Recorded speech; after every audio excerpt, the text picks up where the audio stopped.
US മദ്യത്തിന് India 150% തീരുവ ചുമത്തുന്നുവെന്ന് White House press secretary Karoline Leavitt. കാർഷിക ഉൽപ്പന്നങ്ങൾക്ക് 100% തീരുവയാണ് ഇന്ത്യ ചുമത്തുന്നതെന്നും കാരോലിൻ ആരോപിച്ചു. വിവിധ രാജ്യങ്ങളിലെ തീരുവകളെക്കുറിച്ച് സംസാരിക്കുമ്പോഴായിരുന്നു കാരലൈൻ ലെവിറ്റ് ഇന്ത്യയെപ്പറ്റിയും സംസാരിച്ചത്. അമേരിക്കൻ ചീസിനും ബട്ടറിനും കാനഡ 300% തീരുവയാണ് ചുമത്തുന്നത്. അമേരിക്കൻ മദ്യത്തിന് ഇന്ത്യയിൽ 150% തീരുവ.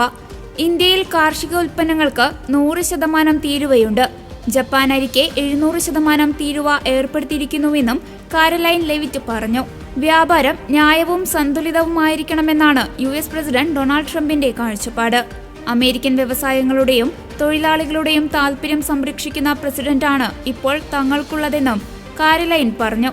നേരത്തെ US സമ്മർദ്ദത്തെ തുടർന്ന് ബെർബൻ വിസ്കിയുടെ ഇറക്കുമതി തീരുവ 150%-ൽ നിന്ന് 50%-ആക്കി കേന്ദ്ര സർക്കാർ വെട്ടിക്കുറച്ചിരുന്നു.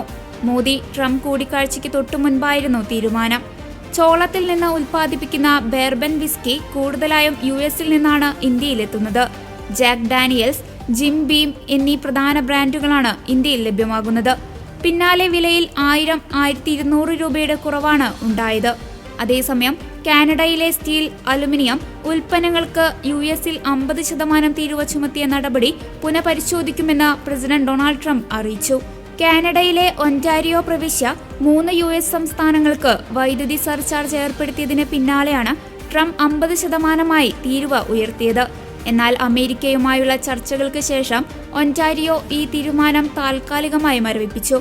വൈദ്യുതി സർചാർജ് മരവിപ്പിക്കാനുള്ള കാനഡയുടെ തീരുമാനം അധിക തീരുവ ചുമത്തിയ നടപടിയിൽ മാറ്റമുണ്ടാക്കുമോ എന്ന മാധ്യമപ്രവർത്തകരുടെ ചോദ്യത്തിന് താൻ അക്കാര്യം പരിശോധിക്കുകയാണെന്നും ഒരുപക്ഷെ അങ്ങനെയായിരിക്കാം എന്നുമായിരുന്നു ട്രംപിന്റെ മറുപടി. കാനഡയിൽ നിന്ന് അമേരിക്കൻ വിപണിയിലെത്തുന്ന അലുമിനിയം, സ്റ്റീൽ ഉൽപ്പന്നങ്ങളുടെ തീരുവ 50% ഉയർത്തി കഴിഞ്ഞ ദിവസമാണ് ട്രംപ് തീരുമാനമെടുത്തത്. ഇക്കാര്യത്തിൽ വാണിജ്യ സെക്രട്ടറിക്ക് നിർദ്ദേശം നൽകിയതായി ട്രംപ് സമൂഹമാധ്യമ പ്ലാറ്റ്ഫോമായ ട്രൂത്തിലൂടെ അറിയിക്കുകയായിരുന്നു. നാളുകളായി ഈടാക്കുന്ന അമിത നികുതികൾ കാനഡ ഒഴിവാക്കിയില്ലെങ്കിൽ അമേരിക്കയിലേക്ക് വരുന്ന കാറുകളുടെ നികുതി ഏപ്രിൽ 2 മുതൽ ഗണ്യമായി വർദ്ധിപ്പിക്കുമെന്നും ട്രംപ് കാനഡയ്ക്ക് താക്കീത് നൽകിയിരുന്നു.